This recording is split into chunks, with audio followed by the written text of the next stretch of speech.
A mother claims she was incapacitated for 6 minutes, leaving her home to deteriorate into a literal living nightmare.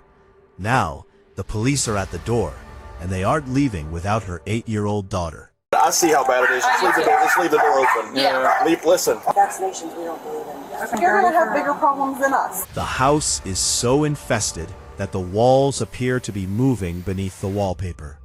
Is this a medical tragedy, or is it extreme negligence hiding behind a health crisis? We have officers here. Or for a dirty house. It's dirty. Get rid of all your dogs and all your pets. On May 24th, 2023, deputies and social workers arrived at a residence in Harrison County following a tip. They weren't here for a checkup. They were here to rescue a girl from a house that was crawling. Don't get excited and close the door. Are you Robert? Are you Robert? Yeah. Okay. We're with Child Protective Services. My name's Jordan. This is Kristen. Law enforcement's here for our own protection and for your protection as well. So the reason that we're here is we had received a complaint about the conditions of your home. The father, Robert, tries to block the view, but the scent of decay is already pouring out. The officers realize immediately that the complaint about unsanitary conditions was a massive understatement. And for the safety of your daughter about some unsanitary living conditions. Yeah. So, is your daughter here tonight? Yeah. Okay. What's your daughter's name? Is it Isis? Is that Yeah, am I saying that right? Isis. Isis. Okay. Is Tiffany Bailey home as well? Yes. Okay. All right. You want me to get her? Okay. She's going to need to come out and speak with us as well, but we're also going to need the inside of. The officers refuse to let him close the door, sensing the danger lurking just feet away in the shadows. They demand to see the mother and the young girl who has been trapped in this environment. How many dogs do you have inside the residence?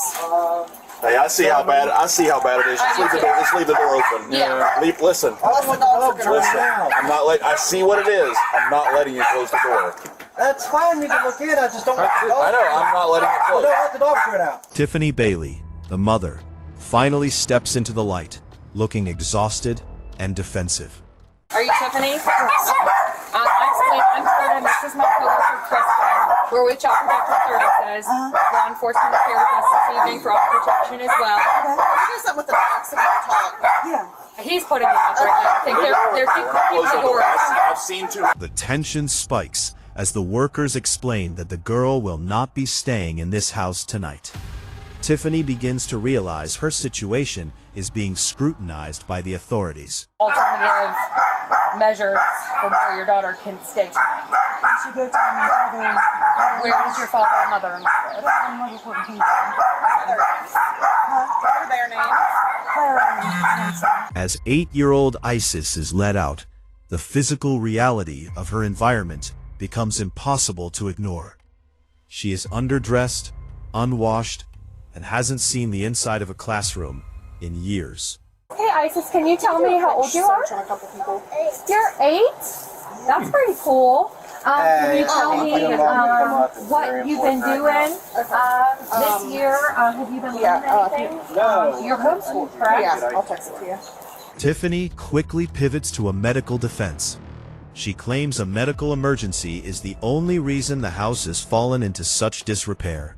We're going to have a conversation about the house once she's calmed I know, down. I just want to explain to you how it started. Okay. I got really sick and I was in the hospital, I died.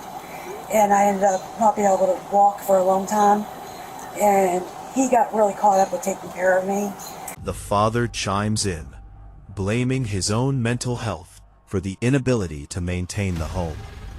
He claims the trauma of the medical emergency left him unable to function. It was very hard It messed for him. me up watching her go through that. Like, Sorry? I already have anxiety issues. Watching her die, I thought I was going to lose her. By the time that she was able to feel that I felt like she was going to make it, and you think that's the moment you'll be able to take a breath.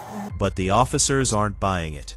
They know Tiffany has been home and recovering for many months. They start questioning how a woman who claims to be so limited is currently holding down a job. Yeah. They are, okay. So, who does she see for a pediatrician? pediatrician is Dr. Moment. Is she up to date? Are you talking about Is she up to date on visits? vaccinations? Yes, because with vaccinations we don't believe in. Okay, when was the The girl's basic needs have been completely ignored in favor of the parents' personal choices and convenience. Even the most basic utility of a home, hygiene, has been discarded. So the last doctor's visit she went to a SIP was at our doctor in community care. Okay. Which was when? That was, last time she was sick was last year, because she doesn't get sick often. So she doesn't go to yearly well child checks with her pediatrician? No. Okay. The officers discover that the family's isolation was a choice made to hide their situation. So, do your parents come here? Yeah. Do they come inside your house? No. I just meet him outside here. Do they ever question as to why that you don't let them in your house? No, his dad comes in, but he'll drop off stuff. That's So your dad, when's the last time your dad was in the house? I don't even know.